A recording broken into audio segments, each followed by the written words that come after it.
महाराज जी एक और प्रश्न है इनका। महाराज जी, शरीर के रोग के कारण मैं वाणी जी का पाठ जप माला मंत्र जाप नहीं कर सकती, ना ही श्री जी को भोग पवा सकती हूँ, ना ही अष्टयाम सेवा कर पाती हूँ। गुरुदेव, आप जी कहते हैं कि शरीर तो गंदा है और रोग के कारण और गंदा हो नहीं, गया। नाम जप करने में क्या परेशानी है? किसका प्रश्न?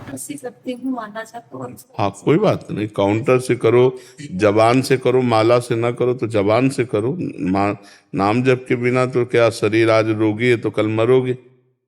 मरना है, हम साफ बात कर रहे हैं, इसका नाम मृत्यु लोक है। ऐसा तो नहीं है कि हम आगे चलकर अमर हो जाएंगे। हाँ, रोज का रोज आयु खत्म हो रही, शरीर नष्ट होगा, तो हम इसमें ढिलाई नहीं करते, नाम जप करते रहना चाहिए। राधा राधा। काउंटर और मोबाइल, इससे हमें कोई मतलब नहीं है, हमें चाहिए नाम जप, हमें चाहिए भगवत स्मरण।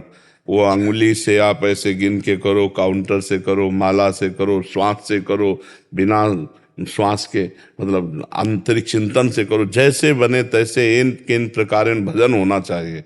भजन हो रहा है तो सब ठीक है, सब मंगल है। लीलाधर अरोड़ा जी। श्री हरिवंश महाराज जी। महाराज जी, सत्संग में सुना है कि साधक के मार्ग में देवता भी विघ्न पैदा करते हैं। असुर विघ्न पैदा करें तो कुछ समझ आता है, परंतु प्रभु के मार्ग पर देवताओं को जीव का संरक्षण देना चाहिए। इस कली काल में जीव पहले ही असमर्थ और साधनहीन है। देवता ऐसे साधारण को नहीं करते हैं, जो असाधारण भजनानंदी हैं, तो उनको ये डर लगता है कि हमारे देवलोक का अधिकार न प्राप्त कर लें, क्योंकि तपशील पुरुष सब कुछ कर सकता है। जैसे विश्वामित्र जी नए स्वर्ग की रचना शुरू कर दिए थे, तो जब कोई तप करता है तो उनको भय लगता है बेमतलब। अब यही तो निकृष्टता है, इतने ऊंचे स्थान पर बैठ करके और इतना निम्न आचरण करना कि कोई महात्मा, कोई साधक अगर ठीक से भजन करने लगे तो उसके भ्रष्ट करने का वो पूरा विधान बनाने लगेंगे, क्योंकि उनको ये लगता है कि मेरे से ऊपर निकल जाएगा या मेरा पद छीन ले लेगा। ईर्ष्या, देवताओं में भी ईर्ष्या। देवता कोई भगवान थोड़ी है, देवता कोई भगवान थोड़ी है, उनमें भी ईर्ष्या। देखो देवराज इंद्र कितना गंदा काम किए, गौतम ऋषि की पत्नी अहिल्या के साथ जाकर गौतम रूप धारण करके फिर 1000 भग का श्राप दे दिया गौतम ऋषि ने उनको, पुरंदर इंद्र जो इस समय वर्तमान में है। तो ये बहुत विचित्र भगवान की लीला है, इसीलिए देवता कोई खास वस्तु थोड़ी है। खास वस्तु तो श्री भगवान है, जिनके चरणों का आश्रय लेने से। पर विघ्न इसीलिए कि जैसे हमसे कोई आगे निकल रहा हो तो सब सह जाएगा। साधु महात्मा जो भगवत प्राप्त है उसकी बात अलग है। कंचन तजना सहज है, सहज त्रिया का नेह, और मान बड़ाई ईर्ष्या दुर्लभ तजनाए। हमसे ज्यादा इसकी कीर्ति हो रही, हमसे ज्यादा ये निकला जा रहा है, हमसे ज्यादा आगे बढ़ गया, ईर्ष्या, जो अंदर की ईर्ष्या है। तो अब उस साधक को ईर्ष्या क्यों करनी चाहिए? वो और भजन करे। भाई आकाश बहुत बड़ा है, तुम जितनी पतंग उड़ा सको उड़ाओ, दूसरे काटते क्यों हो? दूसरे काटते क्यों हो? ईर्ष्या, ईर्ष्या। तो ये मनुष्यों में भी है और ऋषि मुनियों में भी पाई जाती है और देवताओं में भी पाई जाती है। कोई भगवत प्राप्त महात्मा वो ईर्ष्या मुक्त होता है, नहीं तो गुरु शिष्य में भी पाई जाती है। शिष्य ने गुरु को जहर दे दिया, गुरु ने शिष्य को जहर दे दिया, कितने ऐसे प्रमाण।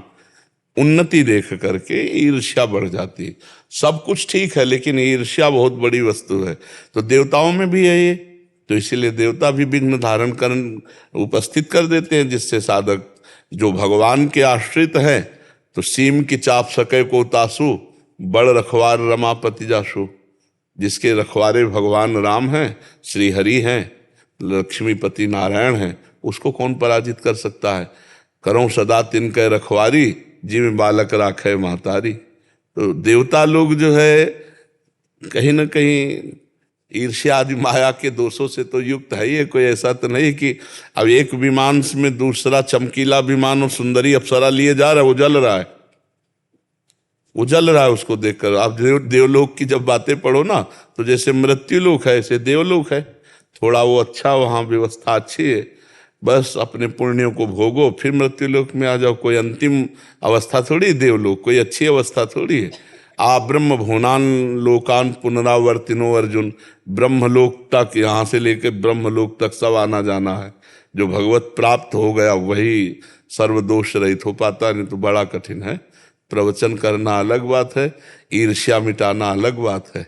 ईर्ष्या बहुत बड़ी होती है। सब सही है, लेकिन ईर्ष्या से तभी का मान बढ़ाई, ईर्ष्या दुर्लभ तजनाए, तो ये देवताओं में भी पाई जाती है। इसलिए उनको सहयोग तो भगवान और भगवान के प्रेमी जन करते हैं, भगवान के प्रेमी भक्त, और कोई परमार्थ में सहयोग करने वाला नहीं। तुम तुम्हार सेवक असुरारी, स्वार्थ रहित जग जुग उपकारी, तुम तुम्हार सेवक असुरारी। इस संसार में स्वार्थ रहित उपकार करने वाले दो ही, एक भगवान और एक भगवान का प्रेमी भक्त। वही प्रेमी महात्मा, वो जगत का उपकार करेगा।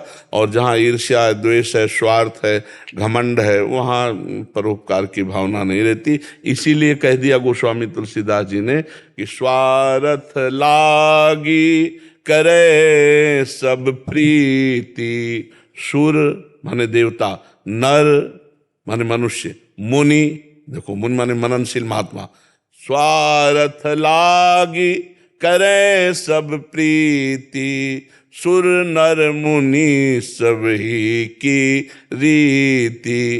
बोले सब, बस स्वार्थ रहित जग जुग उपकारी, तुम तुम्हार सेवक असुरारी। आप और आपके भक्त ये दो ही स्वार्थ रहित है, नहीं तो सब स्वार्थ के अंतर्गत पाया गया। समझ पाया जी? बाबा ये कहना चाह रहा हूँ कि जैसे आपने जब ये बात कही कि सांसारिक कार्य करते हुए भी नाम जप आप करें, तो क्या होता है कि जैसे हम, आपने बोला कि सारा काम अपना निष्ठा से करें, जैसे दीदी ने बोला पढ़ाई के लिए, तो उस समय क्या होता है कि जब हम अपना कोई भी कार्य कर रहे हैं तो नाम जब बिल्कुल विस्मृत हो जाता है बाबा, तो ऐसी स्थिति में दोष लग रहा है क्या?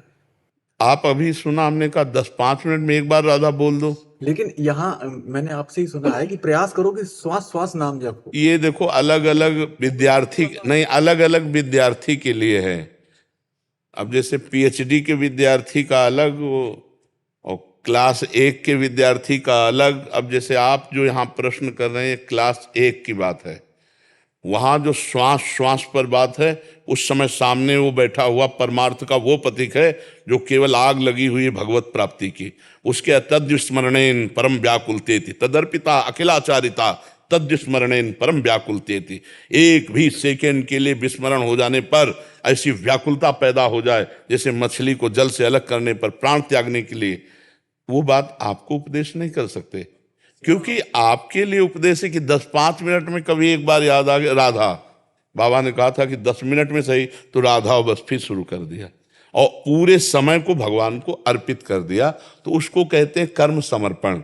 ये तो सर्वाणि कर्माणि मयि सन्न्यस्य मत्पराः अनन्ये नैव योगेन माम ध्यायन्तु उपासते तेषाम् अहं समुद्धरता मृत्यु संसार सागरात्। श्री भगवान कह रहे, जो सारे कर्म मेरे को अर्पित करके अनन्य भाव से मेरा आश्रय लेता है, उसका मैं उद्धार करता हूं।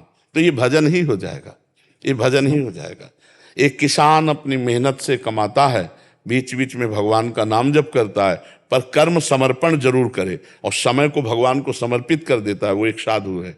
एक अधिकारी, एक व्यापारी, एक डॉक्टर, एक मास्टर, सब अपने अपनी मर्यादा के अनुसार कार्य करते हैं, धर्म पूर्वक करते हैं, वो सब महात्मा है।